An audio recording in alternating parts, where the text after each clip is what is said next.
United in their call, CARICOM leaders present at the 9th Summit of the Americas rebuked the United States government for its refusal to invite the leaders of 3 American nations, namely Cuba, Venezuela and Nicaragua.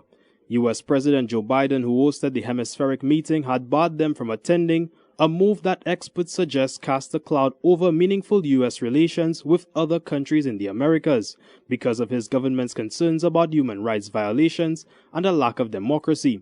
To the contrary, Barbados' Prime Minister Mia Mottley made it clear that the move was unacceptable but issued a message to the 3 missing countries as well.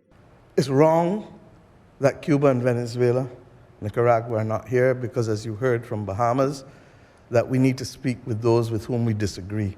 And we don't only need to narrowcast. That's the part of the problem of the world. There's too much narrowcasting instead of broadcasting. There's too much talking at instead of talking with. But secondly, those countries must equally recognize that you cannot want to fully participate if you're not prepared equally to engage and to see progress. And the simple priority must be people, not ideology.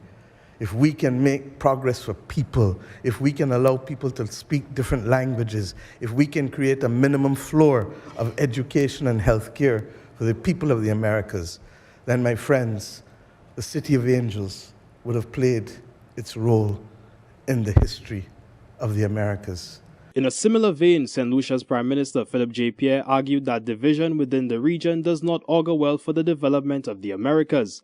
Therefore, he urged the revocation of the United States economic embargo against Cuba and the removal of Washington's economic sanctions against Venezuela. Let me state clearly that the Americas can only successfully take the highway out of this crisis if the Americas act together.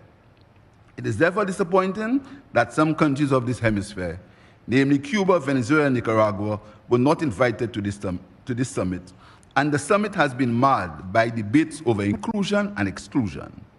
The Americas cannot prosper if there is division and conflict in the hemisphere. There is always more to gain in cohesion and engagement than in fragmentation and confrontation. At this time, we must never forget the situation in Haiti, which is causing untold hardship among the people. Our generation must not miss the opportunity to create true solidarity among the nations of the Americas.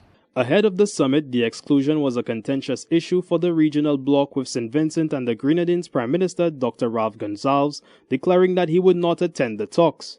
However, Prime Minister Pierre at the summit added that St. Lucia has a deep and sincere desire to see the realization of true unity among the people of the Americas. Reporting for the Hot 7 TV News, I am Kareem Nelson.